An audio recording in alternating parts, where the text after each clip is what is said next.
22 বছরে পা রাখল দেশের প্রথম multiplex cinema hall star cineplex. দিনটি উপলক্ষে সন্ধ্যায় স্টার সিনেপ্লেক্সের বসুন্ধরা শাখায় অনুষ্ঠিত হয়েছে জমকালো আয়োজন। 2004 সালে যাত্রা শুরু করে দেশের প্রথম multiplex cinema hall star cineplex. Cinema প্রেমী দর্শকদের কাছে অভিনব সংযোজন হয়ে আসে এই মাল্টিপ্লেক্স। কালের পরিক্রমায় 22 বছরে পা রাখল স্টার সিনেপ্লেক্স।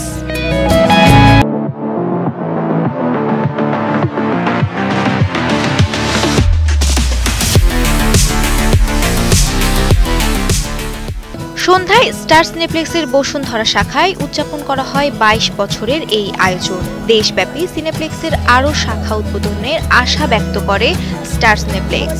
আমাদের পূর্বের ঘোষণা ছিল যে দেশব্যাপী আমরা বিভিন্ন জেলায় উপজেলা আমরা হল করব, তো সেভাবে আমরা এগিয়ে যাচ্ছি। আমাদের 22টা স্ক্রিন আপাতত আছে। এই আগামী ঈদের আগে আমাদের আরও নারায়ণগঞ্জে একটা ব্রাঞ্চ ওপেন হবে, তারপরে বগুড়া ব্রাঞ্চ ওপেন হবে।